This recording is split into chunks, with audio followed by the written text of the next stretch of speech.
Sapagkat muli kayong isinilang, hindi sa pamamagitan ng binhing nasisira, kundi sa pamamagitan ng buhay at walang kamatayang salita ng Diyos.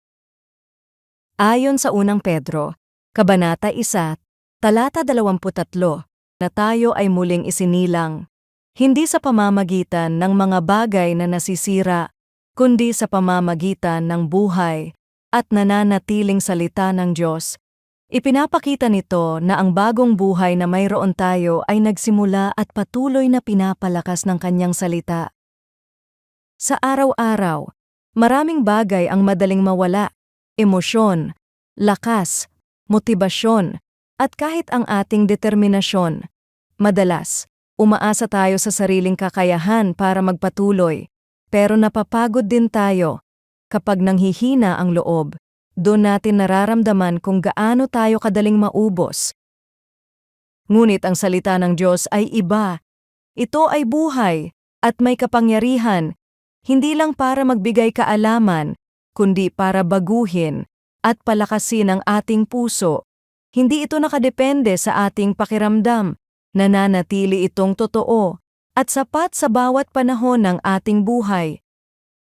Si Camille ay nasanay na umasa sa sariling diskarte para malampasan ang araw-araw na hamon. Kapag may problema, agad siyang gumagawa ng paraan, pero madalas, nauuwi rin siya sa pagod at frustration. Isang araw, nagsimula siyang maglaan ng oras para basahin ang salita ng Diyos, kahit ilang talata lang. Sa una, parang wala masyadong nangyayari, pero habang tumatagal, napansin niyang nagbabago ang kanyang pananaw. Sa halip na ma-overwhelm, natututo siyang magtiwala. Sa halip na maubos, may napupunuan sa kanyang puso.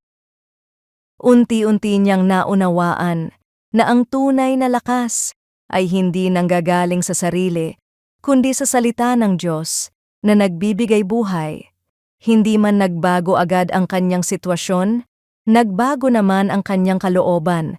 May kapayapaan at direksyon na hindi niya dating nararanasan. Ang nais ng Panginoon para sa atin ay ganito rin.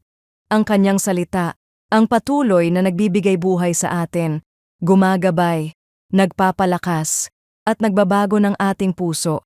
Kapag tayo ay nananatili dito, hindi tayo madaling matitinag kahit anong sitwasyon ang dumating. Panginoon, salamat po sa inyong salita na nagbibigay buhay sa akin. Patawarin ninyo ako sa mga panahong mas umaasa ako sa sarili kong lakas kaysa sa inyong katotohanan.